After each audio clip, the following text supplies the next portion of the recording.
que já meu alarme já tocou aqui, né? A gente vai para o próximo elemento, tá? Algumas coisas do pão eu pulei, mas depois você dá uma olhada na apostila, mas são coisas muitas vezes repetitivas em relação ao que a gente já viu nos outros, tá? Então não quis entrar nos méritos para isso. Então deixei meio de lado. Mas tem algumas informações ali, talvez, que sejam interessantes, que eu acabei não abordando, mas que talvez valha a pena para você dar uma olhada depois. Muito bem. O próximo elemento na nossa caminhada para a maturidade, né, é o altar de incenso. Esse elemento aqui. E o altar de incenso evoca o quê?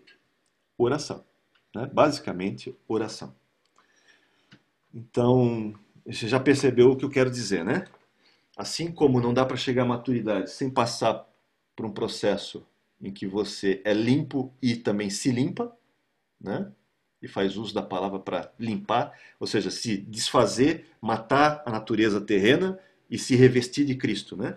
Em que você começa depois a ter mais conhecimento, entender quem você é, quem Deus é, né? E o que Ele fez por você, para você aumentar o seu amor, ou seja, você mergulhar na palavra, né?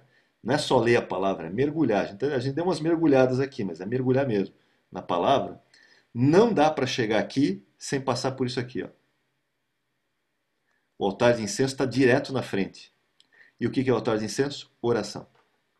Sem oração, sem uma vida de oração, meu amigo, pode esquecer. Não tem maturidade. Não tem maturidade e não tem como você crescer no amor, não tem como crescer na revelação, não tem como manter tudo isso aqui funcionando, né? Então, sem oração, não chega aqui. Não tem como, né? Então, por isso que tem vários textos que falam, né? Orai sem cessar, por exemplo, que Paulo fala em Tessalonicenses 5, como ele fala em Romanos, perseverai na oração, né? Eu sei que teve uma época em que se ensinou que nem orar mais precisava. Né? O pessoal se encheu tanto de graça que achava que não precisava nem mais orar. Mas é a coisa mais absurda que se tem. São aqueles conceitos que se apregou, errados, que às vezes acabam ecoando, e em vez de trazer crescimento, trouxe dano. É que nem esse conceito do Deus que é só amor, porque lembra, Deus não é só amor, né? Já falei sobre isso várias vezes. O amor é um dos seus atributos, mas Deus não é só amor, né? Deus é amor, mas o amor não é Deus, lembra sempre disso, né? Para não confundir e não gerar, também que é um problema para muita gente, porque tem muita gente medindo Deus a partir de quem é. Lembra, não dá para você medir Deus a partir de você. Se você, por exemplo, não faz certas coisas, não quer dizer que Deus não o faça. Né? Se você não bota teu filho de castigo, por exemplo, não diga que só porque você não bota teu filho de castigo, Deus também não bota os seus filhos de castigo. Se você não pune o seu filho, Deus também não pune você. É, não meça Deus por quem você é. Meça Deus por quem a palavra diz que ele é. Né? Lembra sempre disso. Porque senão você vai cair em vários erros. Vai acertar algumas coisas. Porque realmente, por exemplo, é a mesma coisa do outro lado. Né? São os extremos que eu falo. O cara que fala que Deus só é santo, santo, santo, santo. Tão santo que se ele vê um pecado, ele destrói na hora. Né? Aí você vai ter um outro problema, um outro lado. Né? O outro extremo, que é um extremo bem legalista, bem pesado até para você. É um fardo difícil de carregar. Mas lembra, Deus é santo, mas a santidade não é Deus. Deus é amor, mas o amor não é Deus. Né? Deus é bondade, mas a bondade não é Deus. Deus é juízo, mas o juízo não é Deus. Tá? Então entenda isso. Deus é um compêndio. Eu fiz uma lista, por exemplo, uma vez, só no Novo Testamento, de tudo que é afirmado de quem Deus é. Gente, são mais de 40 atributos diferentes. E a gente fica só no amor, às vezes. E o outro grupo fica só na santidade. Então só tem dois. Parece que só existem dois deuses. Ou ele é santo, ou ele é amoroso. Não dá para ser os dois ao mesmo tempo. Cara, o próprio nome de Deus já diz que ele é os dois. No nome ele já diz que é os dois. Lembra? Aleluia. Né? O nome dele é Yah. A abreviação do nome dele qual é? Yud Rei. Esse é o nome dele, abreviado. O que é Yud Rei? 10 e 5.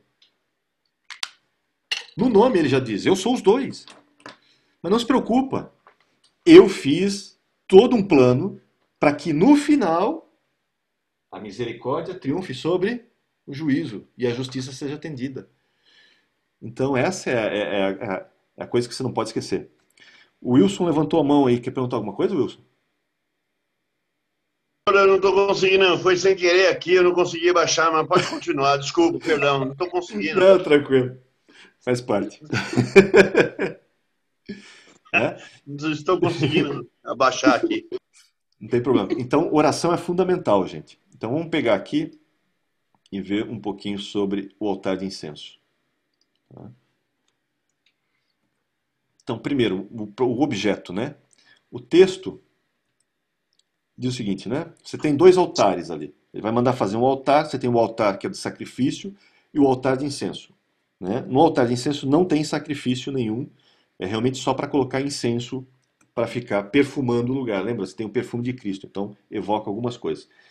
Mas existe uma questão que eu preciso colocar, porque isso parece um problema.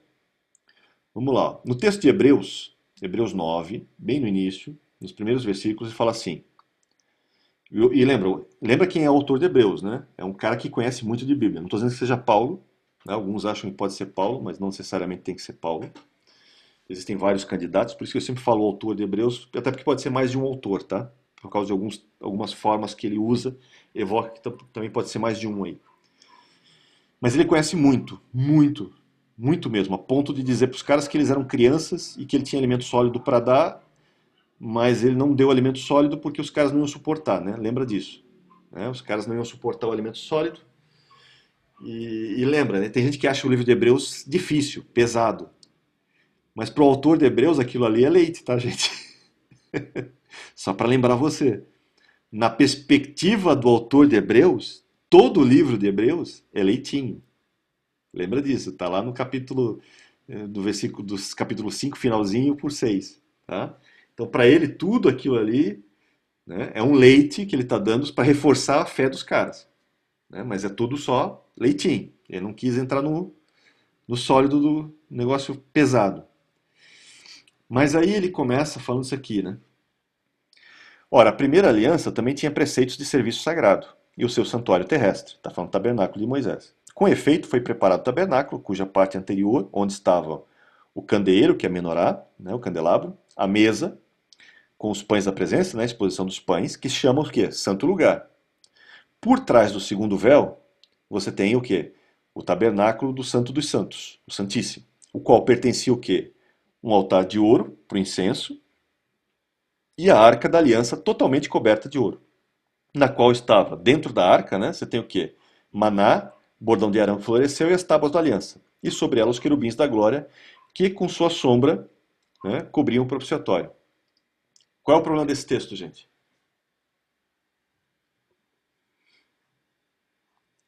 Qual é o problema desse texto? Esse texto tem um problema seríssimo nele. Muito sério.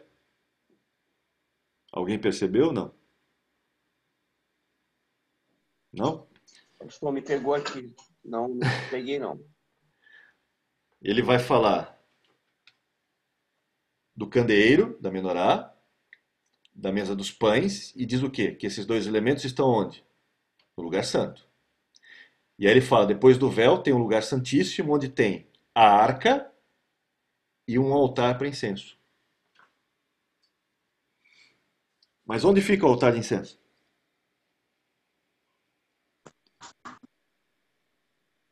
Qual é o lugar do altar de incenso? Santo É dos o Santos? Lugar no santo? Santíssimo? Lugar Não. santo, né? Ó, ela está na frente do Não, véu. é no Santíssimo. Ela está na frente do véu. Ela não está no Santíssimo. Ela está no Santo. O É, autor de então, Hebreus errou, santo, isso aí, gente? lugar santo. Perfeito. Então, mas o autor de Hebreus diz que ele está no Santíssimo. Percebe o problema? Muita gente lê Aí, o aí ele texto não e. errou. Ah, ele não errou, tá? Mas eu vou explicar o porquê. Tem um porquê. Tem uns porquês aí. Porque se você levar de forma fria, parece um erro crasso. Né? Alguns tentam resolver de várias formas. Isso aqui tem gente resolvendo de várias formas. Alguns dizem o seguinte: não, se você olhar no Templo de Salomão, Salomão faz 2 altares de incenso. Ele faz um aqui e outro aqui. Está lá em 1 Reis, lá pelo capítulo 6, se não me engano, em diante. Ele vai dizer todos os elementos, ele vai falar do altar de incenso. E você vai descobrir que Salomão faz 2 altares de incenso. Um ele coloca aqui dentro, no Santíssimo, e outro ele coloca aqui no Santo. Então são 2. Mas isso não resolve o problema. Por quê? Porque o autor de Hebreus está se referindo ao tabernáculo de Moisés na primeira aliança. Então não adianta eu usar o primeiro templo, o segundo, né, o primeiro templo, que é o templo de Salomão, e nem o segundo templo, porque também o segundo templo acaba evocando também esses 2. Ele está evocando o tabernáculo de Moisés. Qual é o segredo dessa questão? Primeiro é o termo no grego. O termo no grego não fala necessariamente só de pertencimento, como se o altar pertencesse a esse elemento. Mas o termo evoca que ele está associado a esse local aqui. E realmente ele está. Existe uma vez no ano em que o altar de incenso está diretamente associado com isso aqui. Quando é que isso acontece? No dia da expiação. Eu acabei de falar na parte primeira da aula que no dia da expiação o sumo sacerdote entra 3 vezes no Santíssimo e na primeira vez que ele entra é para encher isso aqui de incenso. Por isso que Salomão bota um altar de incenso aqui e outro aqui, para facilitar a vida do sumo sacerdote aqui, quando ele vier encher, né, o Santíssimo com incenso. Por isso que Salomão coloca os 2. Porque no dia a dia normal, o sacerdote normal, todo dia, na virada do dia, no nascer do sol e no pôr do sol, ele entrava aqui, botava incenso, para esse incenso ficar aqui, né, e acertava, limpava as luzes aqui dos candeeiros da menorá. Né? Ele fazia isso todo dia, 2 vezes ao dia, pelo menos. Né? E esse incenso é tão forte, gente, que, segundo os historiadores, o pessoal sentia isso a quilômetros, a 30 quilômetros por exemplo, de distância, por exemplo, se sentia o perfume desse aroma que vinha daqui de dentro. Né? Então, se eles tinham que fazer isso todo dia, não dá para colocar o altar de incenso aqui atrás, porque lembra, aqui só pode entrar uma vez por ano. Então, necessariamente, o altar de incenso tem que estar aqui no santo, porque todo dia é trocado esse incenso. E não pode faltar incenso. Assim como não pode deixar apagar a luz aqui também. E nem faltar pão aqui, o pão da presença. Então, isso é um processo diário, a rotina diária dele, assim como ele também tinha o sacrifício da manhã e o sacrifício da tarde, diário aqui. Então, esse processo é contínuo. O serviço, gente, dos sacerdotes naquele tempo era pesado. Era muito pesado. Tanto que os caras se aposentavam cedo. Lembra? Eles começavam aos 30 e muitos já se aposentavam aos 50. Né? Mas era um serviço pesadíssimo. Todo dia. Inclusive nos sábados. Porque nos sábados o povo descansava, mas o serviço do templo continuava. Tanto que, né, Jesus fala, lembra que o sábado, os que prestam serviço no tabernáculo, esses estão isentos de cumprir o sábado. Né? Então é um processo contínuo que você tem. Mas o que o autor de Hebreus está evocando? Se você lê o livro do autor de Hebreus, ele está evocando o processo de Cristo como sumo sacerdote e o processo de Cristo fazendo expiação pelos pecados. O capítulo 9, inclusive, vai falar disso. Vai falar, olha, se o sangue de touros e bodes conseguir perdoar pecados, muito mais o sangue, né, de Cristo. Porque se o tabernáculo, ele fala assim, né, lá pelo versículo 22, vai falar, se no tabernáculo terrestre o pecado era limpo com sangue de touros, bodes, etc., o tabernáculo celeste tem que ser limpo com coisas superiores. Então ele diz aqui com coisas inferiores. Mas o tabernáculo celeste, que lembra, isso aqui é a figura do verdadeiro. Então existe um no céu, um tabernáculo celeste. A gente já falou disso, é o universo inteiro, mas existe um santuário, um santíssimo no terceiro céu. E lá no terceiro céu tem que limpar também os objetos do santuário, lá. Né? Porque tem pecado também. O pecado chegou lá.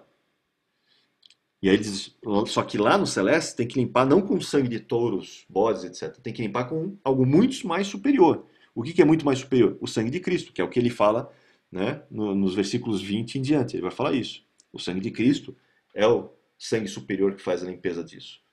Então esse processo está relacionado a isso.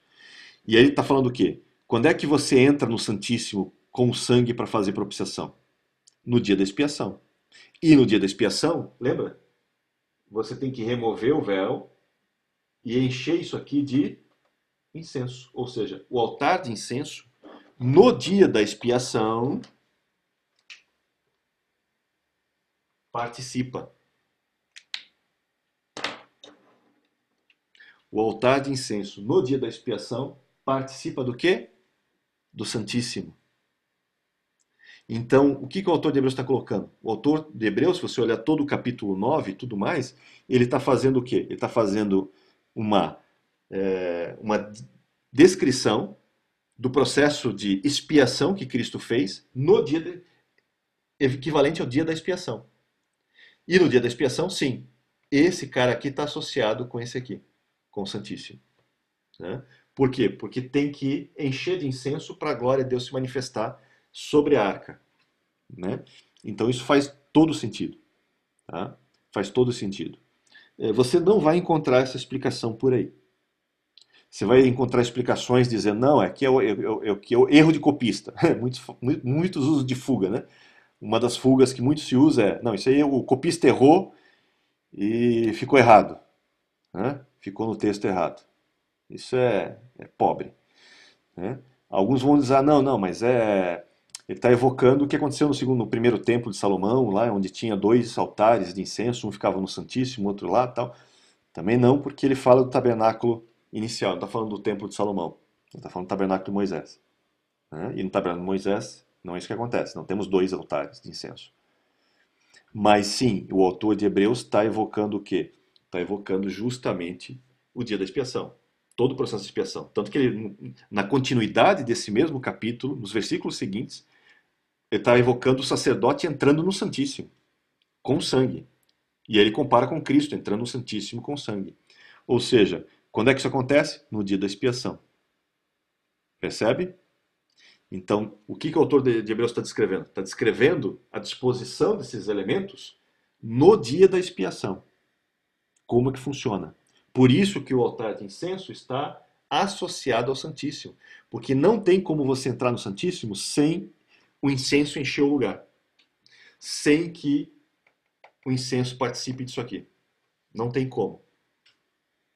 E não é à toa que por isso, né, Salomão colocou dois altares de incenso, um aqui e um aqui, para facilitar a vida do sacerdote, né, nessa questão. Entenderam?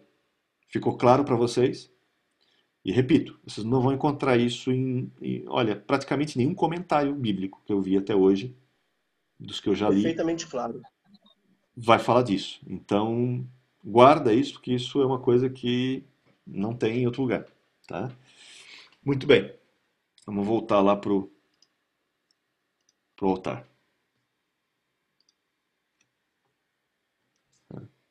Então você tem que ter um conhecimento muito grande de todo o ritual, de tudo que envolve o tabernáculo para poder perceber certas nuances, senão você não vai perceber. Tá? Aqui eu falo sobre isso, tá? Então é um resumo daquilo que eu falei agora, não vou entrar nesse mérito. Bem, incenso ali, o altar de incenso serve para quê? Para queimar incenso. Bem, simples assim. Tá? Ele serve para queimar esse incenso. Bem, o que é o incenso? O incenso está relacionado às orações, nossas orações. E é interessante essa questão porque hoje, essa é a parte que você precisa entender. Hoje, na atual situação que nós vivemos, não existe mais véu. Lembra? Não há mais véu. Quando você está orando, é como se você estivesse diante de quem? Diante do próprio Deus, no seu trono.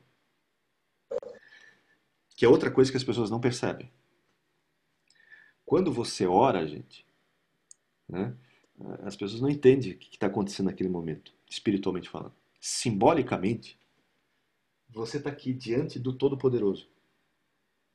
Tá Ele e você. Você está fazendo sua petição, sua adoração, né? Sim. Porque a oração tem vários elementos, né? Pode ser petição, intercessão, sei lá, Sim. né? Adoração, N coisas. Diretamente a Ele. Diretamente. Tá? Então é um processo que você nunca pode tirar da tua mente. Você entrou no santuário. Simbolicamente você está lá. Simbolicamente você está diante do trono do Todo-Poderoso. E está Ele e você. É individual o negócio. É individual. É você e Ele. Então, tenha certeza do que está acontecendo, porque não tem mais véu. Não há um véu separando mais. Antigamente tinha o véu, mas não tem mais. Né? O véu foi retirado por meio de Cristo. Lembra? Cristo é o mediador. Por isso que ele está junto do Pai intercedendo por você aqui.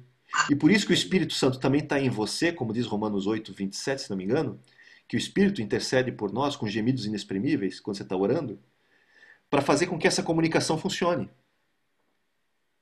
Para que essa comunicação faça isso aqui. Né? Para que haja esse relacionamento.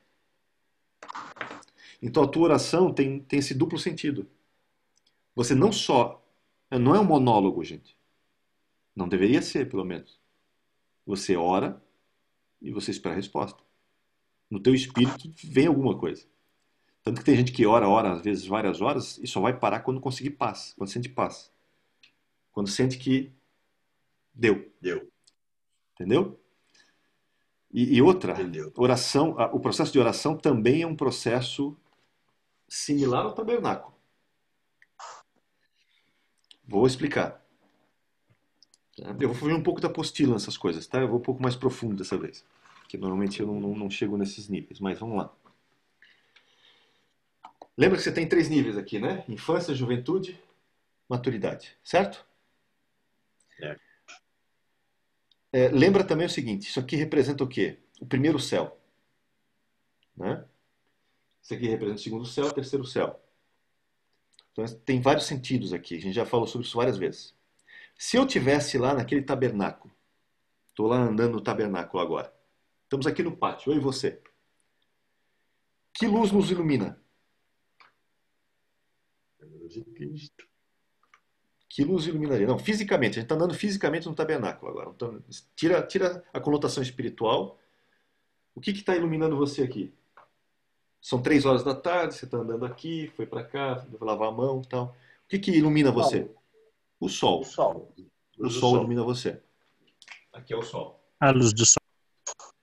Aqui dentro, quem ilumina você? Candelabro? O candelabro.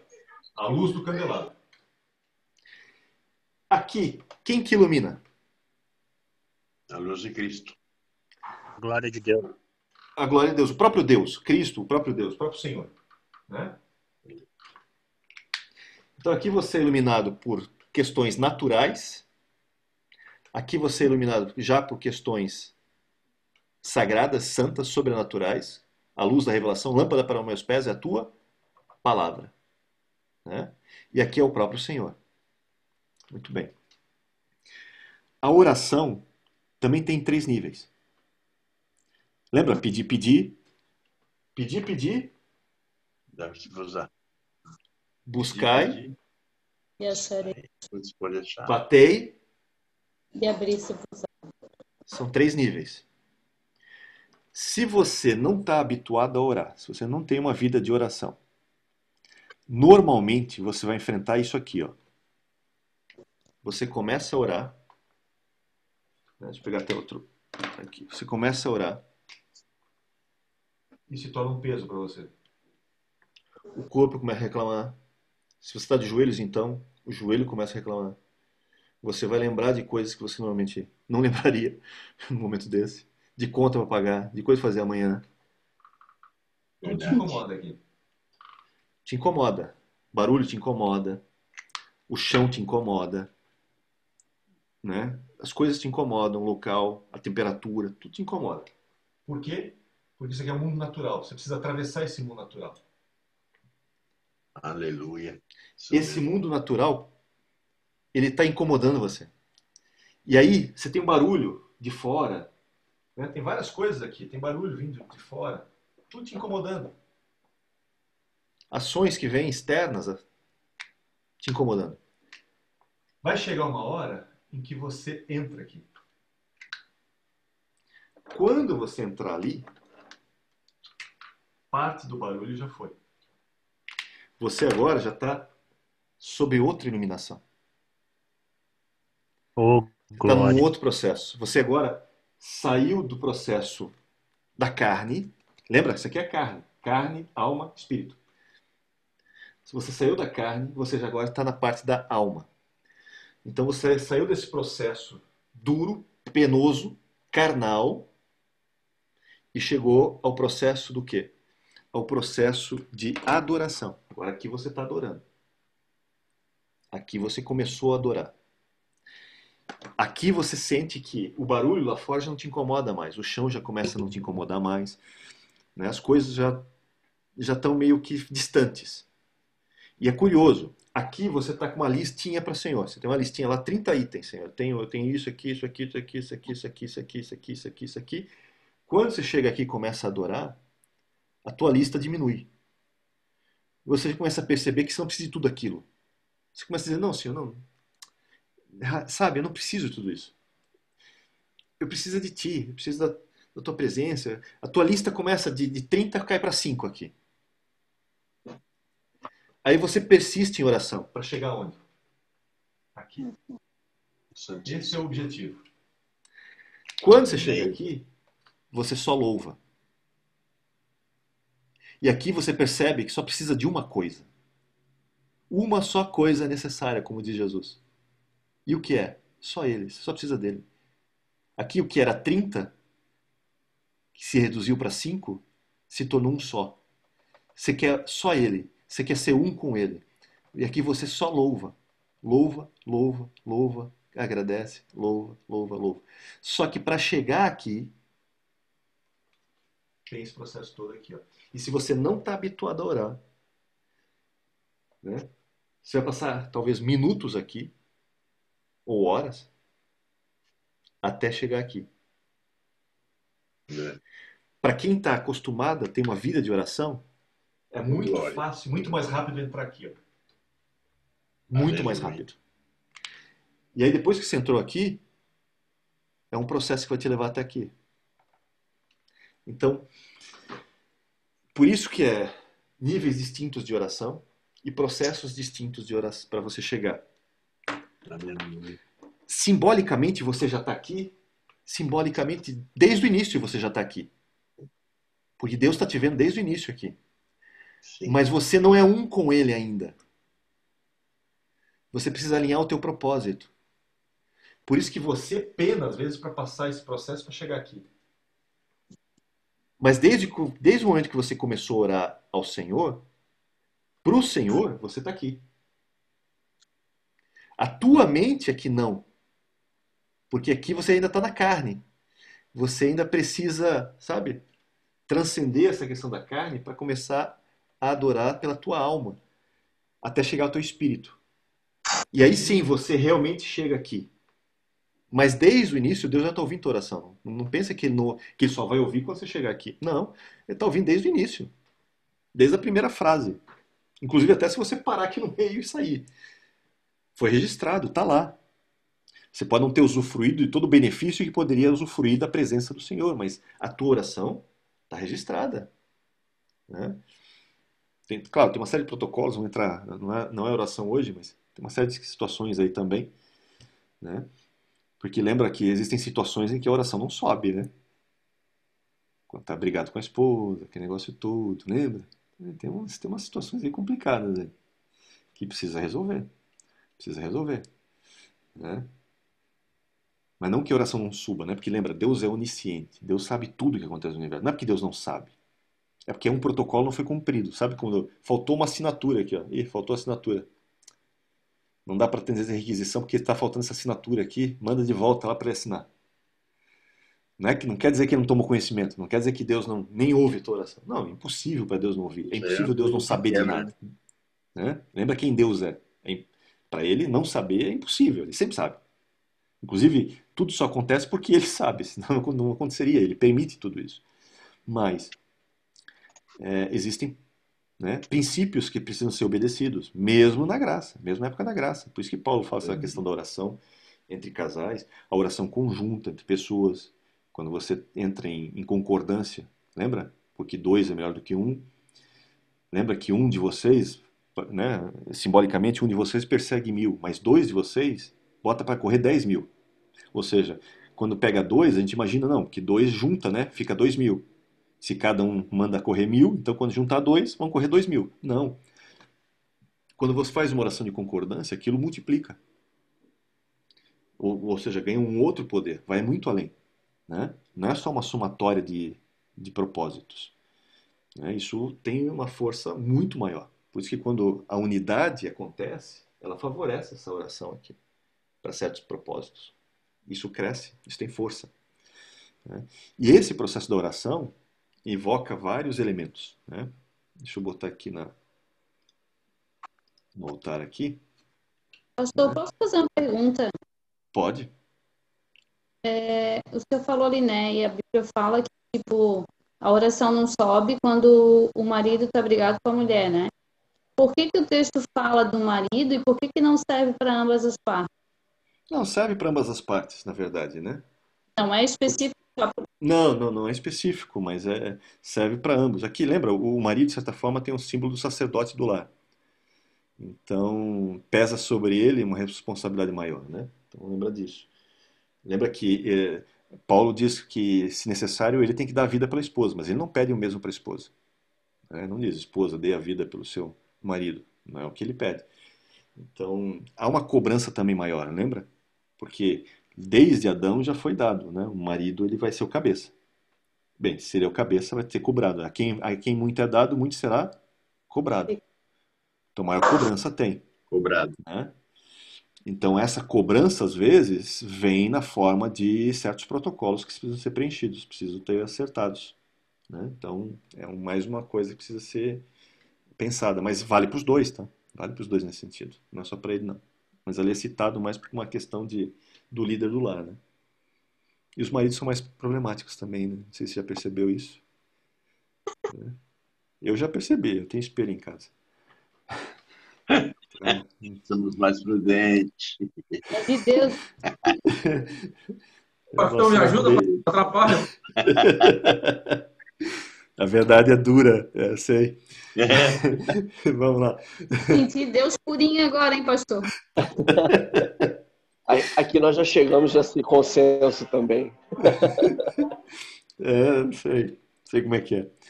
Então, o altar de madeira, revestido de ouro, não vou falar desses elementos todos. Ele é quadrado, evoca o 4, também não vou evocar esses elementos.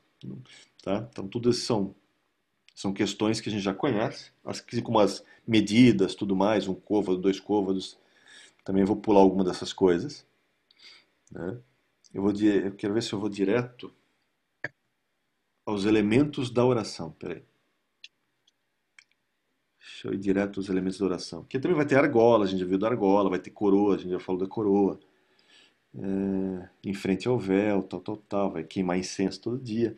O incenso é sagrado, é um incenso diferenciado. Né? Assim como o pão se tornava sagrado, deixava de ser comum e se tornava sagrado no momento que ele era separado para isso, da mesma forma o incenso.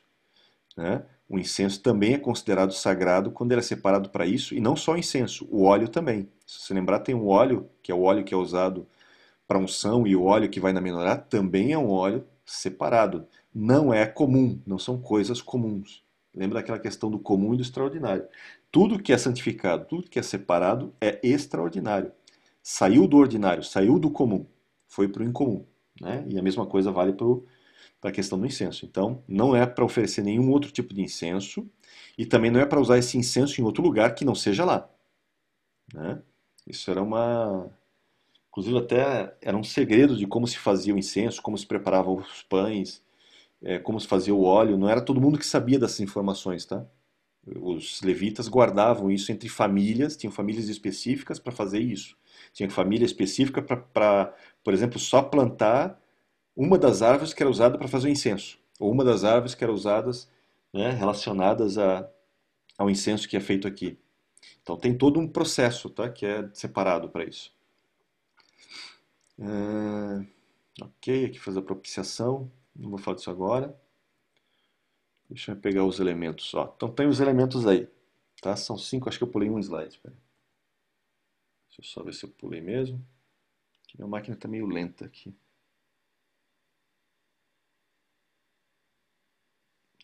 Vamos, maquininha.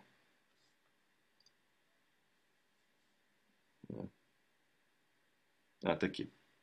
Então, junte as seguintes essências, tá lá em Êxodo 30, né? Bálsamo, ônica, gálbano, incenso puro. Esse incenso puro, na verdade, são uma série de outros elementos que não estão nessa lista. A lista, quando você pega, por exemplo, a lista, os pergaminhos antigos, você vai descobrir que são mais de 10 ingredientes, na verdade. E então esse incenso puro envolve vários outros ingredientes que o texto aqui não faz questão de deixar claro.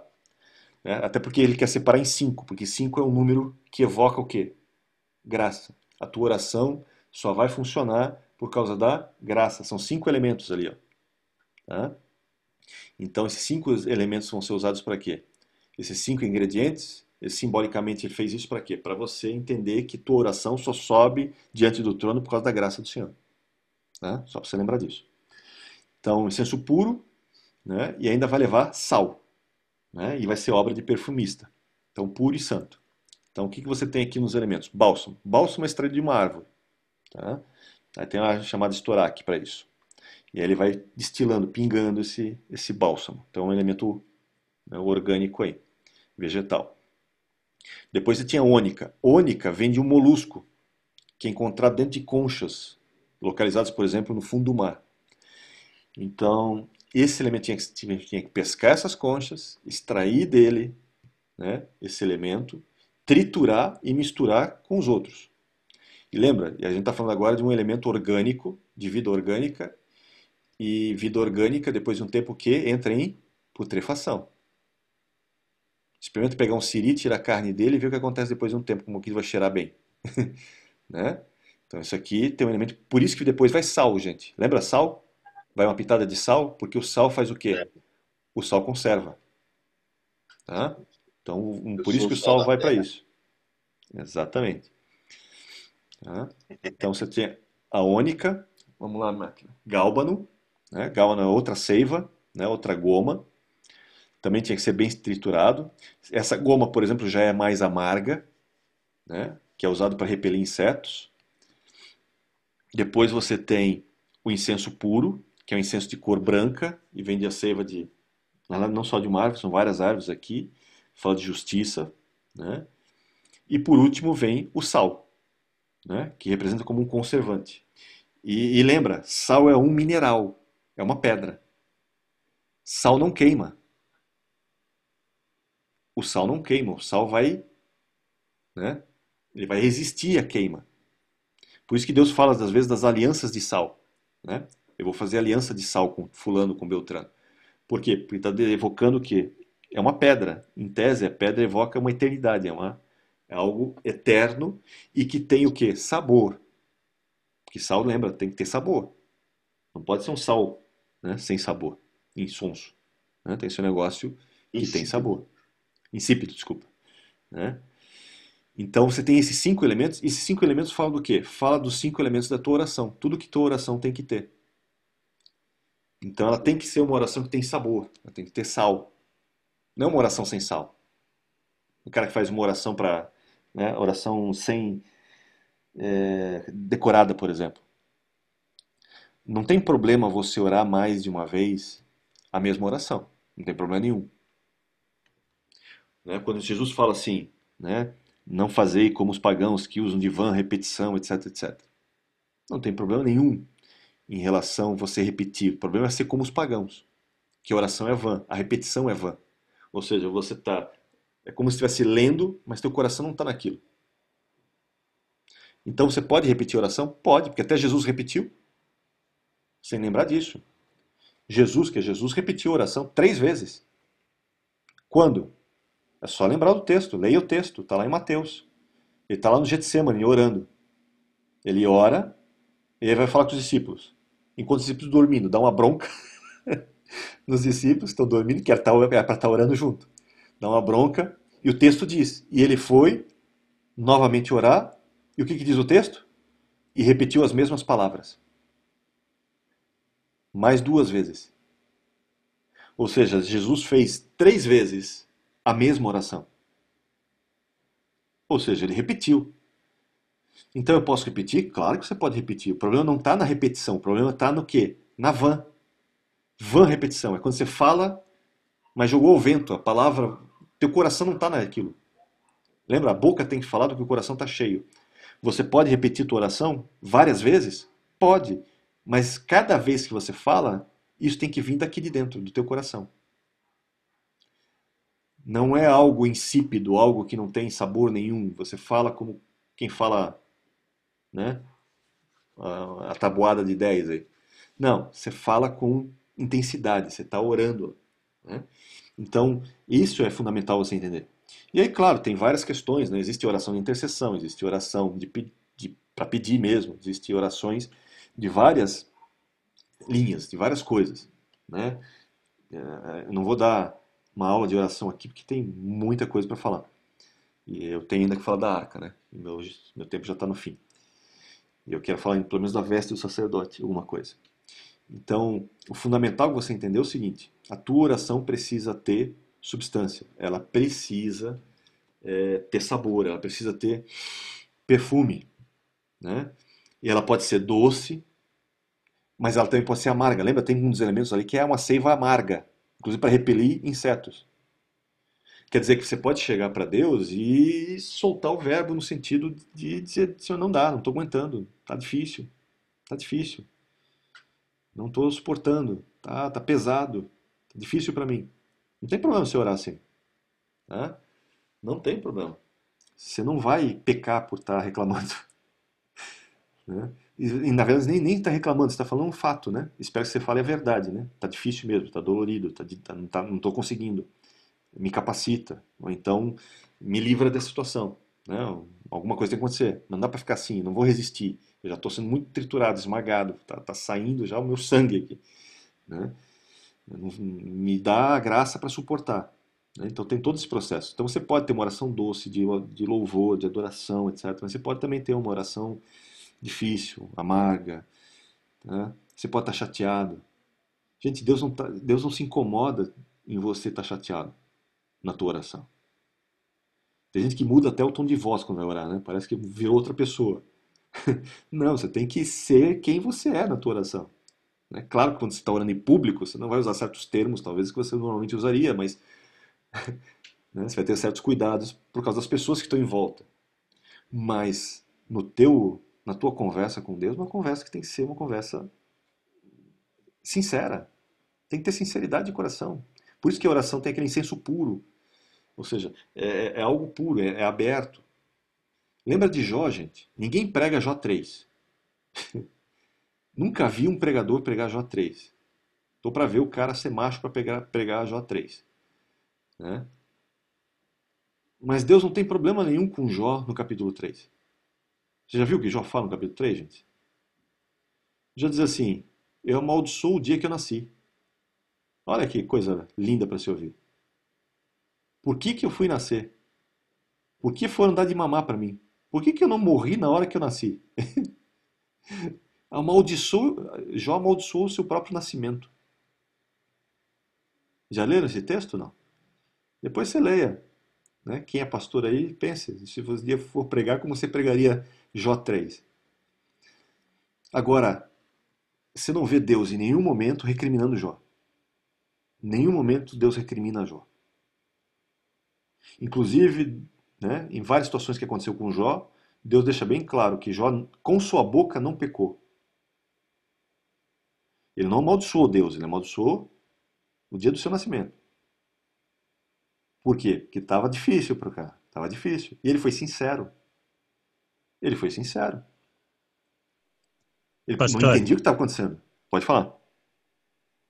eu já ouvi falar que os judeus, eles oram assim, eles são muito incisivos, assim, né? Até no momento da oração, não é reclamar, né? Mas eles cobram de Deus, assim, quando eles estão orando, ou eles, assim como o senhor está falando, que foi com Jó, né? Que até hoje é Sim, assim, né? sim, Que a sim. forma deles se expressarem, a forma já é da própria forma deles se expressarem, quando eles falam um alto, é como se estivessem xingando, mas não é o jeito deles, mas, né? Você Como já se viu que eles o judeu ora assim? estivessem. Já viram o judeu no Muro das Sim, Lamentações? Que eles oram assim? sim. Sabe por que eles oram assim? Vocês querem saber Não. por quê?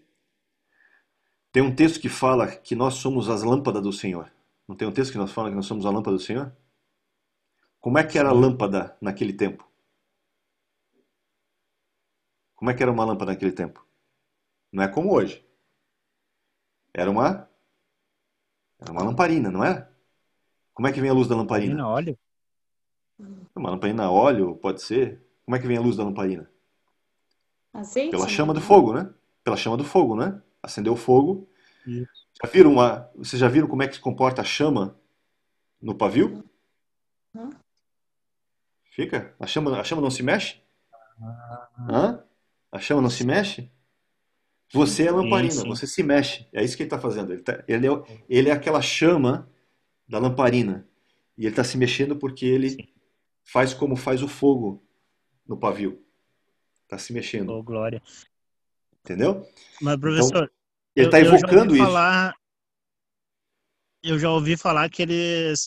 que eles se balançam assim e se mexem quando estão orando porque é uma forma de mostrar que eles adoram, o corpo também adora a Deus, não é só não é só com a voz, só com a boca, né? Mas que o corpo também adora, que todo o corpo está adorando a Deus. Então é errado afirmar isso. Não, não, é isso mesmo. Porque é por isso que eu falei, é como a chama, né? A chama inteira se mexe. Uhum. Então, e é uma chama diante do Senhor. Então, até mesmo os anjos, por exemplo, quando em Apocalipse fala, os anjos que estão ali são aquelas lamparinas, aquelas luminárias. Eles são com essas chamas também. Então, nós somos. Por isso que por isso que eles oram assim, né? Se movendo todo. E eles oram de forma incisiva, realmente. Muitas vezes eles oram com a própria palavra, né? Não tem coisa melhor se orar com a própria palavra, os próprios salmos e tudo mais. Tanto que eles têm os Em livros, o cima da Siddur, palavra, tudo, né? em cima da palavra, né? Como se você lembrasse Deus da sua palavra. Porque Deus precisa ser lembrado da sua palavra? Não. Mas isso mostra, né, que você conhece, que você buscou para conhecer, que você tem intimidade, que você quer entender quem Ele é, né? Então, a palavra flui, porque a palavra tem poder, mas a palavra que tem poder não é a tua palavra, é a palavra de Deus em você que tem poder. Entendeu? Não é Oh, a Amém. tua glória. palavra que tem poder, mas a palavra dele. Então, se você usa a palavra dele, né, você está usando a palavra que tem poder. Né? Então, tem todo esse processo da oração. Está tudo isso relacionado, vinculado. Né? E tudo isso evoca esse processo que a gente tem. Por quê? Porque sem esse processo não chega aqui, gente. Não tem como. E o objetivo todo é você chegar aqui na arca. A arca, o que que a arca representa? A arca fala da presença de Deus. A arca, né, fala do trono de Deus ali. Lembra? Ali é o trono que só Deus pode sentar, porque naquela arca só Deus podia sentar mesmo. É o único trono. Representa o trono dele. Né? E representa a tampa do propiciatório, que é derramado aonde? Diante do trono. O sangue é como se Jesus entrasse e apresentasse o sangue diante do trono. Né? Então o peso simbólico espiritual disso é gigante. Porque esse trono faz parte, esse sangue hoje faz parte do trono de Deus, de certa forma, simbolicamente falando. Então, deixa eu pegar eu tenho uma arca aqui, deixa eu mostrar um negócio para vocês.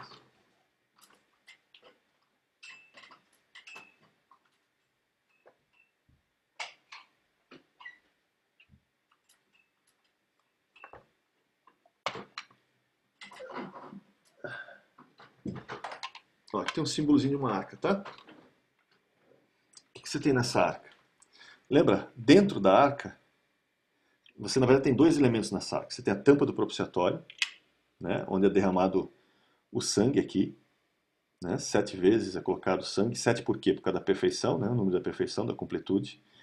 Então é colocado o sangue né, com o indicador entre os querubins. Ok? Lembra que a arca é de madeira, com ouro, né, revestida de ouro. Você tem a coroa. Então, todos aqueles elementos que a gente já viu sobre madeira, ouro, etc., está tudo aqui. Né? Como ela é feita de madeira revestida de ouro, por dentro e por fora, você tem a símbolo da Trindade aqui. Né? Por fora você tem o Pai, por dentro você tem o Espírito, por exemplo, e no meio está a madeira, que representa Cristo. Né? Então você tem todos os elementos aqui relacionados. E dentro dela você tem o quê? Você tem o maná, né? Um pote de ouro com maná. Você tem, e maná fala do quê? Fala do pão do céu, né? Fala da provisão. Você tem as tábuas dos mandamentos, né? Que fala da lei, a lei de Deus no nosso interior, né? A lei de Deus no nosso interior. E você tem a vara de Arão que floresceu, que fala do quê? Fala de autoridade, né? Fala da questão de autoridade, de poder. Né? Então você tem esses três elementos aqui dentro. E lembra, a arca também representa Cristo. Cristo é a própria arca também, de certa forma. Né? E Cristo tem dentro dele todos esses elementos. Né? Lembra, no meu coração guardei a tua lei. Tem vários salmos que ele evoca isso. Né? Ele mesmo diz, eu sou o pão, porque o pão, né? O pão que desceu do céu. Né? E ele tinha autoridade para fazer tudo o que fez. Foi-me dada autoridade para dar a minha vida e para retomá-la de volta. Eu tenho autoridade sobre isso. E depois ele pega e tem autoridade sobre todas as coisas. Né? Depois que ele vence Satanás e tudo mais, a morte. Então está tudo evocado aqui. Né? E tem um evento que acontece em 1 Reis, se não me engano, Desculpa, 1 Samuel capítulo 5, depois do capítulo 4, quando os filisteus roubam a arca, levam a arca, né? E a arca depois volta, porque a arca faz um estrago lá no meio dos filisteus, e a arca volta depois em carroças de bois, né? Volta sozinha. E lá, se você ler o texto, diz que eles abriram a arca para ver o que tinha dentro. E nessa abertura da arca, né, aí depende da tradução que você pegar, algumas vão dizer que milhares de homens morreram e algumas foram 70 homens ou algo assim que morreram. Por quê? Porque olharam dentro da arca. Né? Qual é o problema de você abrir a arca? Né? Não é a Indiana Jones, né? Lembra da Indiana Jones? Quem assistiu esse filme vai lembrar, né? Que a arca ela é aberta e né? Um monte de gente morre por causa disso. De certa forma, simbolicamente, é isso que acontece, né? Eles abriram a arca e morreram, é o que está no texto de 1 Samuel. Então, 1 Samuel fala disso. Mas qual é o problema de abrir a arca? É que tem um jeito para você abrir a arca. Porque lembra, o que está dentro da arca? A lei está lá dentro. Né? As tábuas da lei estão lá dentro. Muito bem, se eu tiro a tampa, o que está entre eu e a lei? O que tem entre a minha pessoa e a lei que está aqui dentro? Nada, né? Não tem nada. A lei está me vendo direto. E a lei, para mim, o que ela é? Símbolo de quê? A lei sozinha, para mim, é símbolo de morte. Lembra disso? Então, quando eles abrem a arca e olham dentro da arca, a lei que está lá dentro encontra o pecado que está neles e eles morrem. Como é que o sacerdote abria a arca? Ele tinha que abrir assim, ó. Ele podia abrir a arca, mas tem que fazer o seguinte: entre a lei e você tem que estar o propiciatório. Se entre você e a lei está o propiciatório, a propiciação, você não morre. Então o jeito de você abrir era assim, ó. Você não pode tirar a tampa, remover a tampa, remover o propiciatório, porque você fica indefeso em relação à lei. Mas se você manter o propiciatório sobre a lei e ela fazer intermediação entre você e a lei, é vida. O que o sangue de Cristo faz hoje? Lembra? Esse aqui é o trono de Deus. O sangue de Cristo é apresentado aonde? No trono de Deus. Então, quando você se chega diante de Deus, o que está impedindo você de morrer? O sangue de Cristo. O que Cristo fez por você. Está direto diante dele. Não sai do trono. Está direto diante dele. Então não tem como você... Por isso que você pode chegar no Santíssimo com ousadia, como diz o autor de Hebreus, entrar com ousadia no Santo dos Santos e fazer suas petições e orar. Você pode chegar aqui, ó, com toda a ousadia e fazer tua oração. Por quê? Porque tem sangue aqui. O sangue de Cristo foi apresentado aqui. E ele está sendo né? O teu mediador aqui, ó, você não precisa se preocupar. Ele não vai te fulminar. Muito pelo contrário.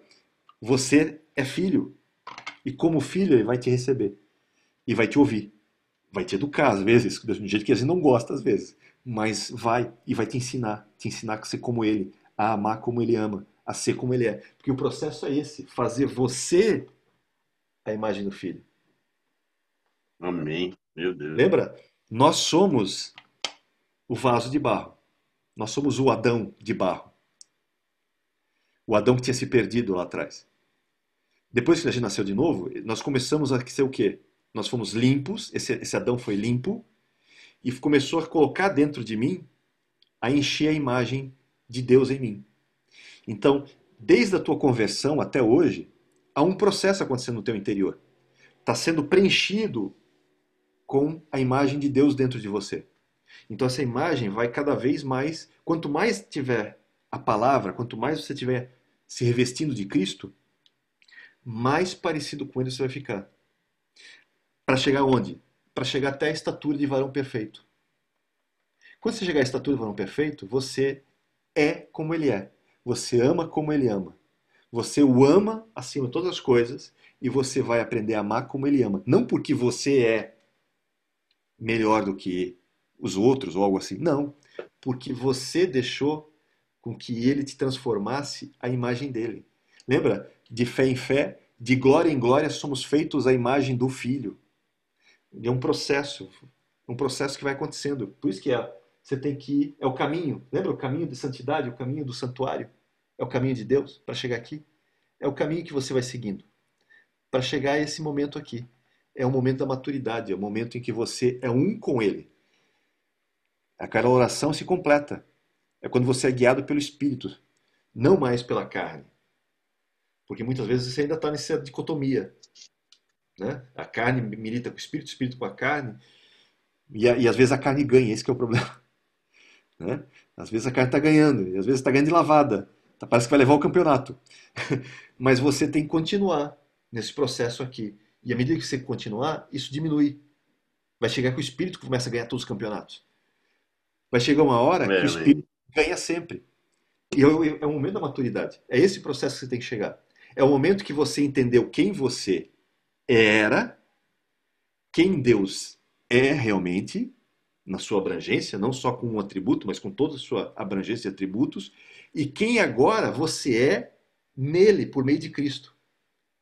E aí sim você vai amá-lo tanto, porque você vai entender tudo que você era antes, e tudo que aconteceu, e tudo que Cristo fez por você.